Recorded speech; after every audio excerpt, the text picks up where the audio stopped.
افتتاحيه دوري ابطال اسيا، البطوله الاقوى، البطوله الاغلى، البطوله الاهم، البطوله اللي بيحمل لقبها ومشاركه في بطوله العالم للانديه. مشاركه نادي الزوراء الان في هجمه محاوله، الله، جوه جول. ادي المفاجاه وادي هنا المباغته. لعيب خطير جدا يا جماعه، قلت لحضراتكم مسلم مبارك ده لعيب خطير جدا، لازم نسلم بمهارته، لازم نسلم بقدراته الشخصيه الجميله الحقيقه.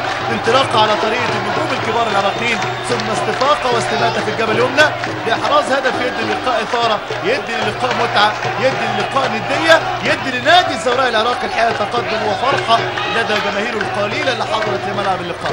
هو ده الكلام وهو ده الامر اللي هيشعل احداث المباراه وهيدي للقاء شكل تاني ونوع مغاير من نمط المباراه اللي عشت فيها 45 دقيقه الطعم الاول بلا نكهه عربيه وبلا شخصيه عراقيه وبلا شخصيه كويتيه. تحول الان في احداث المباراه، تقدم الزوراء العراقي. شوف سبحان الله اللي متابع لاحداث الشوط الاول او الشوط الثاني على وجه الخصوص.